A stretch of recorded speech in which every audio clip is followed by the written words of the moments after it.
Chers compatriotes, 10 avril 2019, 10 avril 2020.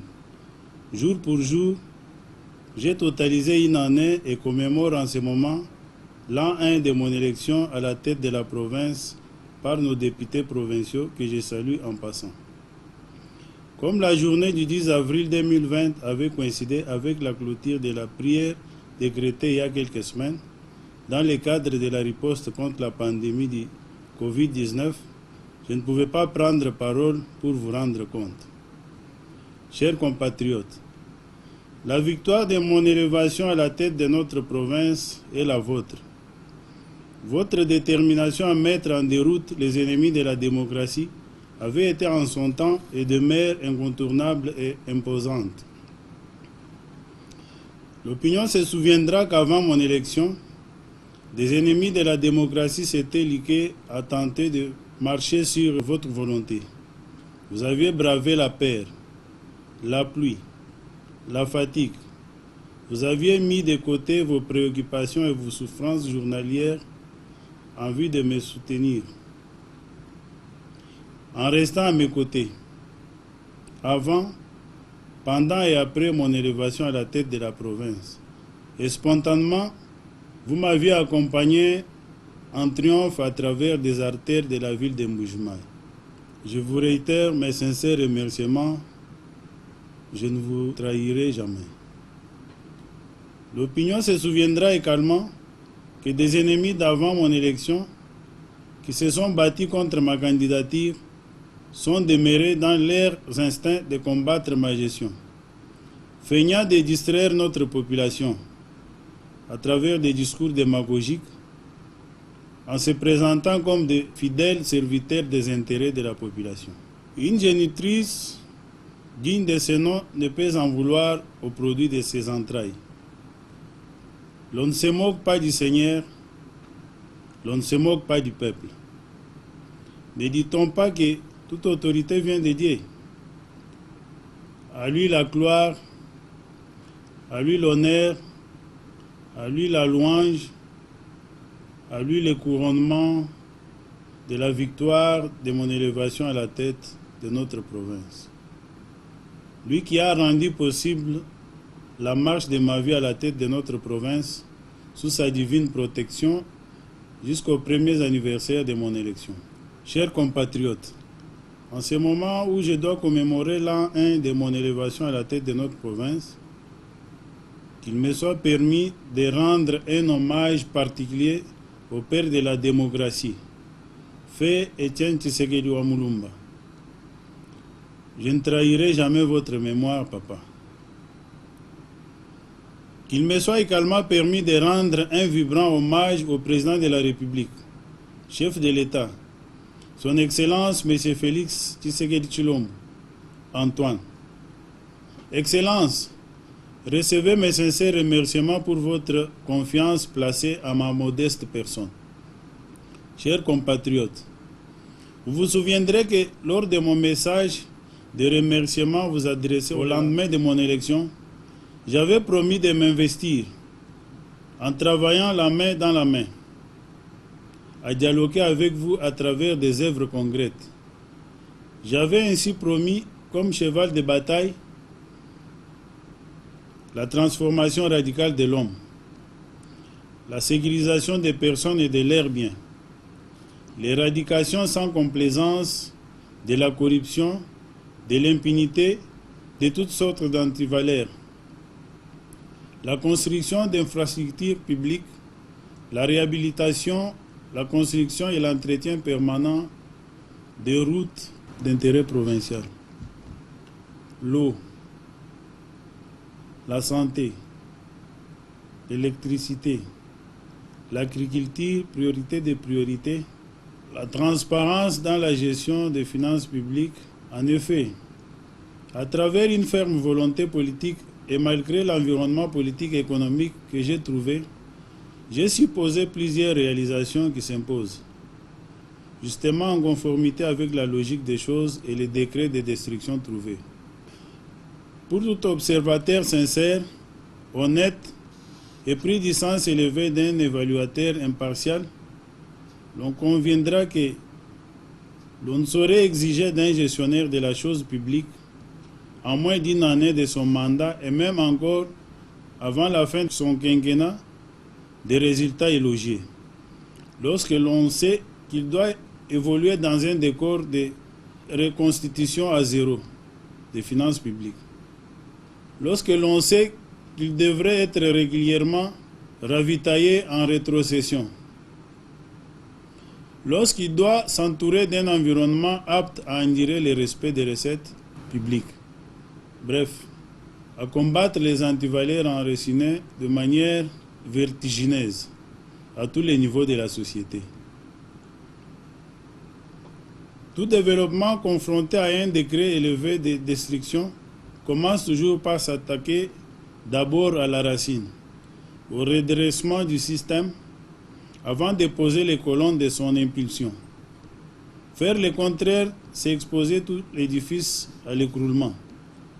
Sans plus ni moins, à l'instar d'un château construit en biscuit. Autrement dit, un avion ne peut amorcer son décollage que s'il est en bon état. Ce qui justifie la nature et la qualité, parfois non apparente, des réalisations obtenues à mi-parcours. Ainsi, restez fermement fidèle à la volonté de notre peuple. Je m'en vais vous brosser les réalisations de ma gestion à mi-parcours. Tant il est vrai que l'anniversaire que je commémore en ce jour est celui de mon élection à la tête de notre province. Mon bilan sera donc valablement tracé au terme d'une année de mon entrée en fonction, soit au 1er juillet de l'année en cours.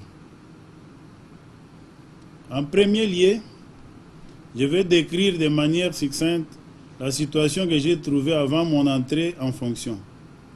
En deuxième lieu, je vais dénombrer les réalisations faites à mi-parcours. En troisième lieu, je vais étaler les difficultés rencontrées. Et enfin, en quatrième lieu, je vais annoncer dans une conclusion les orientations qui nous conduiront dans les jours à venir. Primo, quelle est la situation trouvée à mon entrée en fonction? 1. La province a été trouvée dans un trou profond, tous les secteurs étant hermétiquement bloqués. 2. Les effectifs à tous les niveaux, au gouvernorat et dans les différents services publics de la province, étaient pléthoriques et pleins d'effectifs. 3. Des systèmes à tous les niveaux étaient montés pour saigner à blanc les recettes de la province. Fraude, détournement de tout genre. 4. La population a été mal habituée par l'ancienne gestion à recevoir des deniers publics à l'occasion de rien. Des deniers couverts en dons avérés du reste insignifiants, en vue d'instaurer et de pérenniser une honteuse politique de la main tendue et la main tendue à tous les niveaux. 5. Les fonds attendus du pouvoir central pour les investissements demeurent suspendus depuis mon entrée en fonction. 6. Plusieurs dettes contractées de mauvaise foi au nom de la province. Des conflits coutumiers créés et laissés délibérément par l'ancienne administration pour satisfaire des intérêts purement privés. 8. Un système d'encadrement de l'impunité qui sévit dans la fonction publique en vue de pérenniser les multiples antivaleurs qui s'y commettent en tache d'huile et qui empêchent la mobilisation des recettes de la province. 9. Les ressources provinciales de réalisation des recettes ont été réduites et minorées. Dans ce décor, comment affronter aisément des actions de grande envergure de développement qui peuvent nous permettre de faire face au degré des défis en infrastructure, trouvés et à relever? Une politique d'intolérance, de dénigrement et d'obstruction de tout acte de développement entreprise par mon gouvernement avait été montée à travers une campagne médiatique de diabolisation, dans le souci de déranger ma popularité et de m'enterrer politiquement. Chers compatriotes, en effet, pour en arriver à ces réalisations à mi-parcours, J'ai dû briser toutes les résistances politiciennes négatives de l'ère, qui tentent méchamment de freiner nos élans. J'ai fait face à une campagne de désinformation, d'intoxication préméditée, perpétrée pour asseoir des intérêts partisans, des positionnements politiques qui sont pourtant vides de la protection des intérêts de notre population. Vous vous en doutez, cette désinformation et cette intoxication ont été entretenues pour simplement jeter un discrédit sur ma personne, ma gestion et mon mandat, et à servir des intérêts obscurs sans plus ni moins. Secundo, quelles sont mes réalisations en 9 mois de mon parcours? 1. La maîtrise progressive du système de destruction trouvé, puis l'imposition de notre propre système, basé sur une gestion parcimonieuse de la res publica. Et là, il faut le préciser, c'est la personne du gouverneur que je suis qui constitue par elle-même le pas des géants dans ses réalisations à mi-parcours. Cette gestion parcimonieuse est due à mon intégrité morale. En effet, elle rassure et contribue à la protection de l'intérêt général. Quant à ces, il faut vous rassurer que Dieu m'a fait grâce. Non seulement je me suffis, mais aussi et surtout, il m'a doté de capacités morales de sorte que je n'envie pas les deniers publics. Je suis venu servir et non me servir. Je suis un gouverneur serviteur du peuple et non un gouverneur exploitant le peuple. Vous en êtes tous témoins. J'ose le croire, ce qui n'est pas le cas pour tous mes adversaires politiques. J'ai donc attaqué ce système de destruction sans recul pour l'éradiquer. Et comme j'ai touché là où ça fait mal, cela me vaut depuis lors des critiques de tout genre dans tous les milieux, des résistances à tous les niveaux, militant pour le maintien du dit système, des incompréhensions, des haines sans cause et j'en passe. 2. Créditer les caisses de la province en réorientant les recettes publiques vers les comptes bancaires officiels, fiables et bien contrôlés. La pratique trouvée consistait à accumuler les recettes de la province dans les chambres de résidence. 3. Les maigres recettes provinciales actuelles qui ne peuvent pas dans l'immédiat permettre d'attaquer des actions d'investissement de grandes envergures sur fonds propres. Nous avons fait la politique de nos moyens, une gestion contraignante des dépenses, en vue d'envisager au fur et à mesure que la santé de nos finances s'améliore, des actions réalistes, basées sur nos capacités de mobilisation. Rassurez-vous, 1 kilomètre de route asphaltée vaut au moins $1 million américains. Allez-y comprendre quelque chose. 4. J'ai remonté tant soit peu les recettes de la province à travers l'assainissement des finances publiques par la mise sur pied d'un système efficace de contrôle et de surveillance. 5. Audit progressif et compte de la province dans les institutions bancaires à la place, où plusieurs sous-comptes ont été ouverts par l'ancienne administration pour des raisons sordides. Paiement et apurement de certaines dettes de la province contractées de mauvaise foi par l'ancienne administration. 7. Paiement de tout ordre de dépenses de la province et à tous les niveaux de nos institutions provinciales, en assurant la régularité de la paie, des rémunérations et des émoluments avec les seules recettes locales que j'ai réussi à mobiliser difficilement. Le déboulonnage du système de détournement et de fraude de tout genre étant en cours, alors que pendant ce temps, la rétrocession de la République n'est toujours pas encore disponible au compte de la province. En effet, nonobstant cette suspension, j'ai fait face avec les maigres mobilisations locales pour assurer la paie de nos différentes institutions provinciales, en donnant même solution à des cris de détresse nous adresser, et c'est contrairement à ces désinformations qui nous imputent erronément des arriérés de 9 mois. 8. J'ai pris des arrêtés dans le cadre de la lutte contre la gabegie financière qui sévit dans l'administration publique. Ce processus se poursuit sans recul et commence déjà à produire du fruit. 9.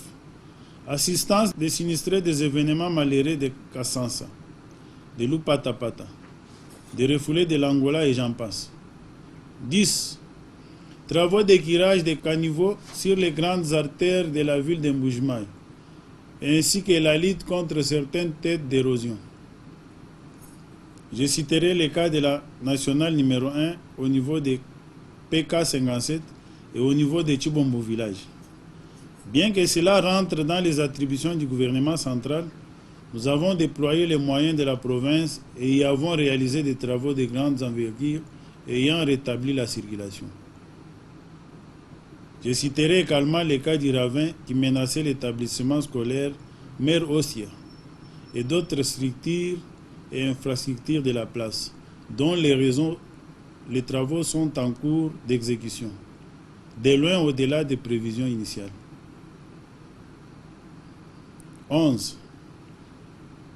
Maîtrise de la crise chronique relative à la fourniture de l'eau sur la ville de Mbujimaï par une bonne gestion de la dotation de son Excellence, Monsieur le Président de la République, chef de l'État à la province, de 300 mètres cubes de carburant.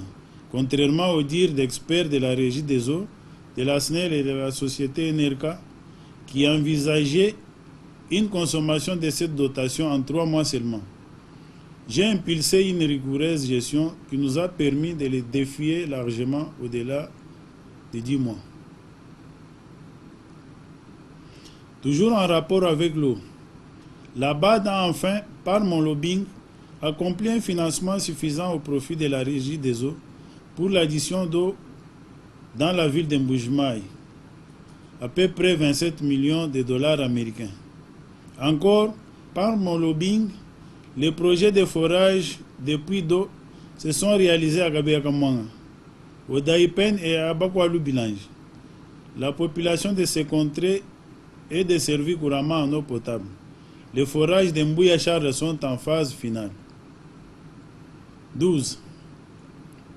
Maîtrise et éradication d'une insécurité particulière qui a tenté de s'installer en début de mon mandat. L'opinion se souviendra qu'en début de mon mandat, des inciviques avaient développé une criminalité qui tendait à opérer par des motos. Ce phénomène est une page tournée de nos jours. 13. Actuellement, j'assure une honnête et une sécurisante réception progressive d'un lot de 300 maisons préfabriquées pour la construction de logements sociaux qui rentrent dans le programme de 100 jours du chef de l'État. Rassurez-vous que le transport Mbujimaï, l'entreposage et le gardiennage de ces préfabriqués, la fourniture des matériaux de construction en partie ainsi qu'une partie de la main-d'œuvre sont supportés par la province. Dans le même ordre d'idées, l'élaboration du plan urbanistique de la cité devant accueillir la pose de ces logements sociaux et l'aménagement du dit site sont également supportés par la province. 14. J'ai eu à négocier et à obtenir du gouvernement de la République un prêt et une exonération accordés à la province, de l'ordre d'un montant couvrant 2 mois de la consommation provinciale en maïs. Ces prêts et cette exonération ont été chiffrés par un approvisionnement en Afrique du Sud, en vue d'éradiquer pour le présent et le futur la crise de cette denrée dans notre ressort et ainsi permettre une bonne relance de la production locale. Retenez que le décaissement de cette somme n'est malheureusement pas encore effectif pour des raisons indépendantes de ma volonté.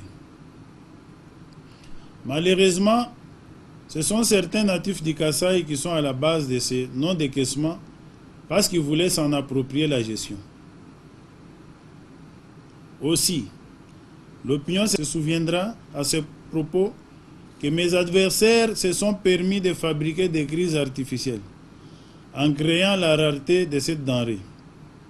Alors que pareille crise est habituellement connue dans la province depuis les millénaires sous le nom de Kaswabang, qui veut dire une période qui se caractérise de tout temps par la rareté. Cette crise a été accentuée par les événements de Kamwenansap, lesquels événements n'ont pas permis à la population de s'adonner aux travaux champêtres. 15. J'ai eu plusieurs contacts avec différents investisseurs pour la relance des divers secteurs de la vie. À l'écart de quelques-uns d'entre eux, des projets de contrats sont en cours de signature, avant la signature des contrats définitifs.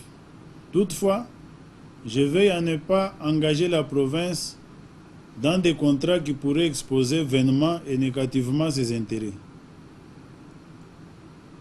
C'est le cas de la Société Électricité du Congo, SARL, qui a obtenu le marché de transport et de commercialisation du courant électrique de Tubitubidi.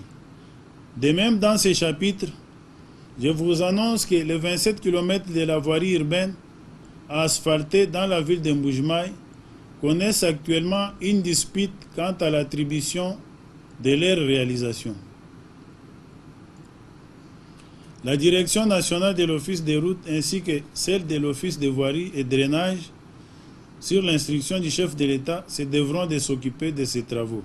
En revanche, une société est en bonne posture de contracter avec la province à de meilleures conditions dans le cadre de la réalisation des mêmes travaux. Ceci marque de manière irréversible l'existence d'une solution à ces problèmes. 16. La rénovation de l'avenue Kalambaïzévou sur fonds propres de la province avec une nouvelle technologie de stabilisation du sol. Travaux en cours d'exécution à titre expérimental. Il faut noter à ce propos que cette expérience pourra s'étendre aussi bien aux routes secondaires de la ville qu'aux routes des dessertes agricoles. 17. L'accompagnement de l'accroissement de la production agro-pastorale. Le domaine agro-industriel et présidentiel de l'Ancélé, extension de Mbujimaï, est une réalité vivante en Mbujimaï. Le poulet de chair et les œufs bioproduits localement se vendent à un prix abordable. Dans le domaine de l'agriculture, pour prêcher par un exemple, j'ai cultivé un champ de maïs de plus ou moins 100 hectares en saison B. Ces champs évoluent bien. Voilà pourquoi je félicite les autres compatriotes qui ont compris mon appel et qui se sont engagés dans la lutte contre la faim dans notre province du Kasaï oriental.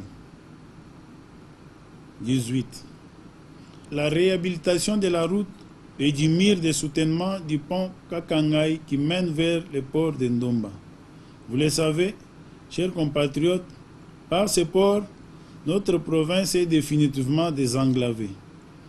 La première cargaison est déjà en vente en Mbujimaï, même si le prix du ciment gris pratiqué aujourd'hui n'est pas celui exigé par le chef de l'État, son Excellence Antoine Félix Tshilombo Tshisekedi, et attendu par notre population. Bientôt, un économat du peuple sera mis sur pied au niveau de la province pour achalander les marchés en produits manufacturés de première nécessité. Il est question ici de réaliser le vœu le plus ardent du chef de l'État, son Excellence Félix Antoine Tshisekedi Tshilombo, celui d'éradiquer définitivement la faim au Kasaï oriental. Moi aussi j'adhère à cette vision. Je me suis résolu à m'impliquer pour l'ouverture de notre province par la voie fluviale. Vous le savez, la voie fluviale est le moyen de transport le moins cher au monde. Kasaïennes et Kasaïens, chers compatriotes, notre province sera inondée et le prix de la nourriture sera à la portée de toutes les bourses. Vous mangerez et vous vous rassasierez. Par le port de Ndomba et la navigabilité de ces cours d'eau, de fleuves et de rivières dont Dieu nous a nantis, les commerçants du Kasaï oriental ont désormais, par l'implication personnelle du chef de l'État, son Excellence Félix Antoine Tshisekedi Tshilombo, la possibilité de bénéficier de financement du FPI pour l'exploitation de cette ligne dans les deux sens. Les bateaux et les barges vides au retour d'Ndomba pourront constituer des cargaisons de produits des champs pour leurs évacuations vers Kinshasa.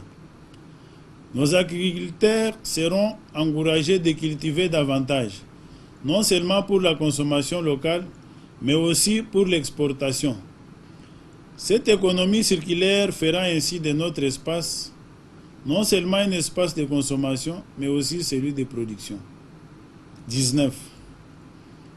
Mise sur pied et pilotage du comité de crise de la riposte contre la pandémie du coronavirus. Et dans ce cadre, il y a eu ouverture de deux comptes à la TMB, en francs et en dollars.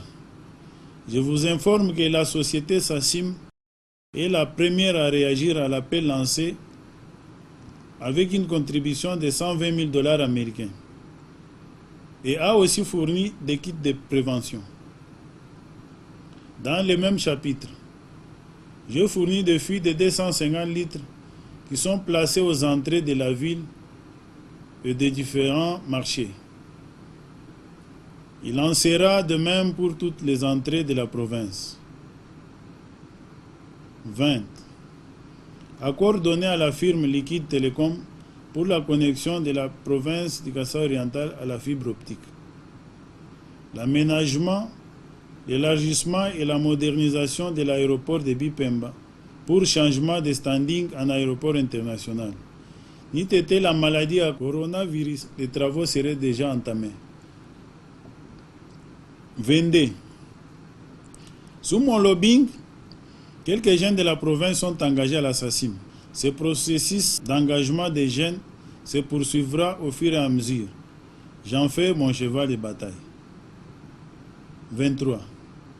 L'abolition de la taxe des pédalaires sur l'étendue de la province. 24. Des lampadaires solaires pour l'éclairage public sont en train d'être placés sur les grandes artères d'Mbujimai et de certains territoires de la province du Kasaï oriental. Il s'agit des axes suivants. 1. Hôtel Kadié, rond-point Petrombu. 2. Rond-point Petrombu, Maréchal. 3. Rond-point Kohidro, marché Chikila. 4. Rond-point Kohidro, Mbalawachitol. 5. Rond-point Kohidro, rond-point de l'Étoile. 6. Place Moualoussa, Mama Yemou via le palais de justice. 7. Boulangerie Miba,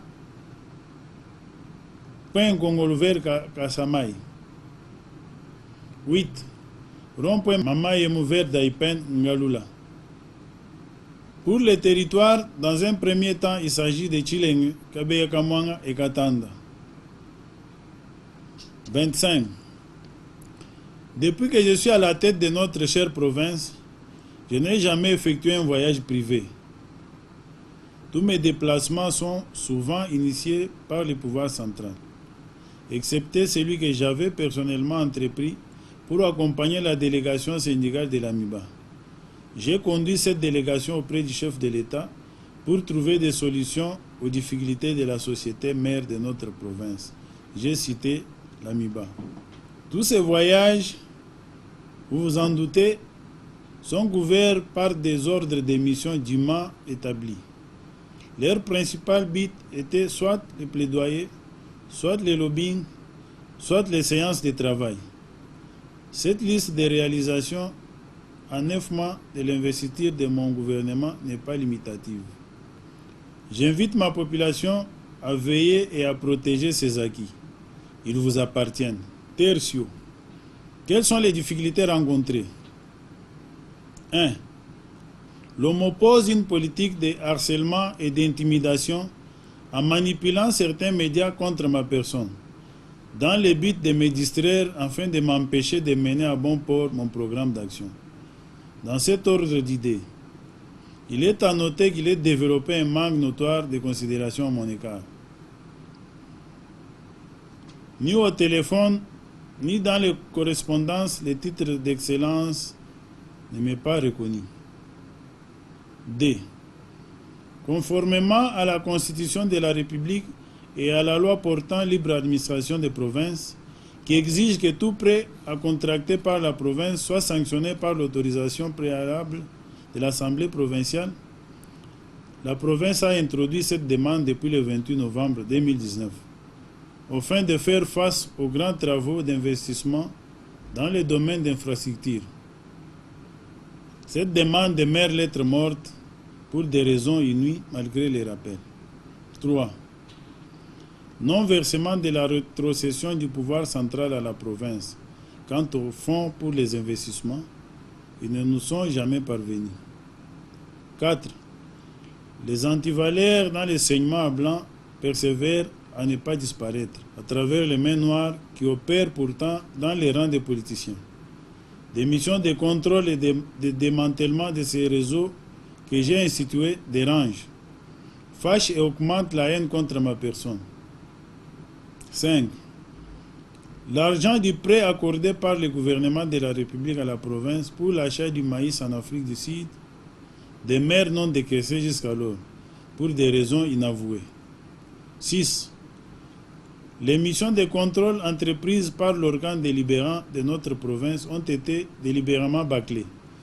L'opinion se souviendra que cette institution n'a pu entendre l'ancien gouverneur de province sur des faits graves lui imputés.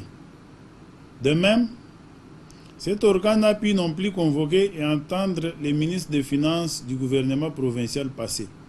Des dossiers relatifs à des matières qui gênent ont été brûlés et aucune action n'a été entreprise. C'est dans pareil décor artificiel planté que l'on incite dans l'opinion des évaluations prématurées de ma gestion, en faisant une honteuse comparaison avec des provinces qui n'ont pourtant pas les mêmes capacités de mobilisation des recettes ou des climats politiques que nous. Chers compatriotes, voici mon exhortation. 1. Nous devons tous en dire, chacun dans son secteur, et ne pas rêver que le développement viendra par une baguette magique en nous tombant du ciel. Pour récolter des fruits dans tous les domaines, il faut d'abord durement travailler. 2. Dans le cadre du civisme fiscal et de l'éducation à la bonne citoyenneté, je vous invite à vous acquitter volontairement de vos obligations fiscales. Essayez avec moi, porte-étendard du régime de l'orthodoxie financière, payez vos taxes pour me donner les moyens de ma politique. Chers compatriotes, c'est ici le moment de rappeler que notre développement a des exigences. Notre développement doit se payer au prix de multiples sacrifices, privations à consentir par tous. Nous avons le devoir tous, chacun en ce qui les concerne, de conjuguer nos efforts pour éradiquer l'impunité, le détournement des deniers publics sous toutes ses formes, le saignement à blanc des finances publiques provinciales à tous les niveaux, l'étouffement des réalisations provinciales par des critiques politiciennes négativistes tendant délibérément à consacrer un statu quo en tout et au finish un échec de notre mandat au fin de satisfaire des appétits électoralistes. Chers compatriotes, ce premier anniversaire de mon élection à la tête de notre province aura été le commencement de la mise en marche d'un système d'élite contre toutes les antivaleurs qui tendent à empêcher notre développement. Toute construction passe par la pose et la consolidation d'une fondation. En ce moment où vous en doutez, nous sommes déjà dans la phase de la concrétisation, de la consécration et du couronnement de ce système. Ce faisant, j'insiste, je ne peux marcher tout seul au combat. Nous allons nous engager tous ensemble et au cours de notre progression, nous allons davantage nous engager et nous allons continuer à aller de l'avant. Ainsi, je lance un appel à la paix, à la tolérance, à l'amour du travail bien fait. Bannissons la haine, bannissons les divisions, bannissons les antivaleurs, légitimons nos revendications par les voies des droits. Je demeure intègre. Je maintiens mon engagement à vous faire honneur, en demeurant votre représentant en province, honnête et sérieux. Je maintiens mon engagement à rendre effective la réalisation du slogan « Le peuple d'abord ». Je suis et je demeure dans la vision de notre président, son Excellence Félix-Antoine Tshisekedi Tshilombo. Chers compatriotes, demeurons attentifs contre les incursions de l'ennemi. Puissent les bonnes valeurs nous unir de manière à nous conduire vers le vrai succès. Puissent nos énergies conjuguées être la clé de notre réussite commune. Puisse l'Éternel Tout-Puissant bénir le Kasaï oriental. Je vous remercie. Pour ne manquer aucune de nos vidéos, abonnez-vous à notre chaîne et partagez.